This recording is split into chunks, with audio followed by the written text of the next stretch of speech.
ô hai trôi lắm đi làm một mình à tới là chăn tới là tham gia phê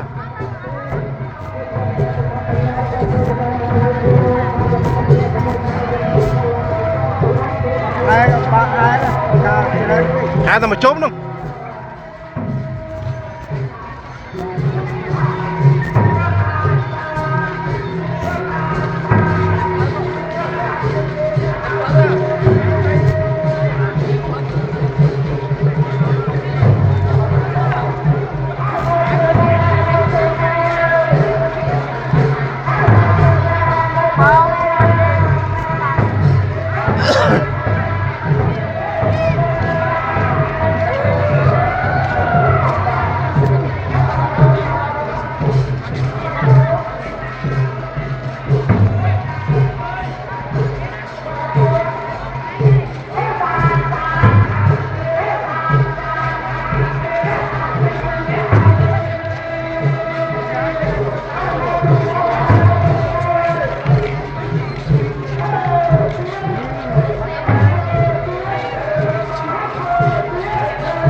mưa cái mà mớn cho đọc mớn phải mới bắt đâu ấy đấy xàm sẽ mớn bắt đâu cái là mớn mớn rồi đó tôi nó pram con mình pram rồi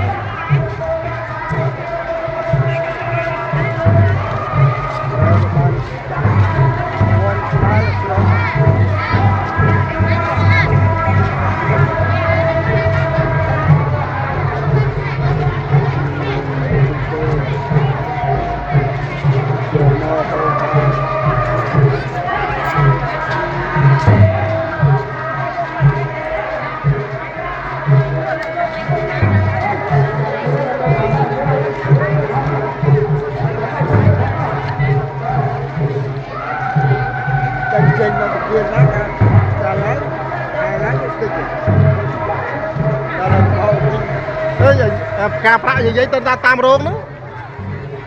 toàn trâu nó là chắn rồi mình đừng ra tới về điệp chạm chênh hái bàn chắp đàm vô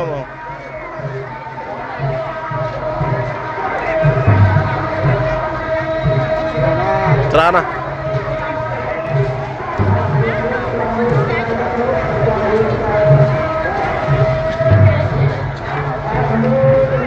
sa thu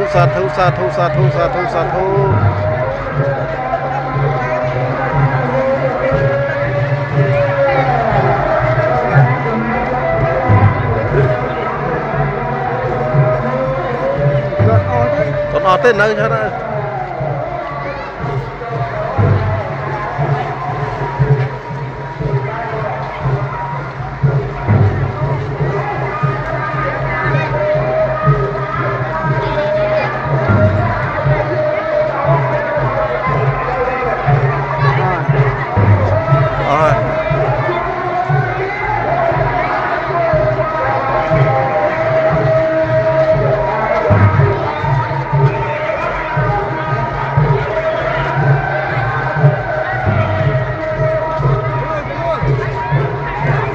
món sao ai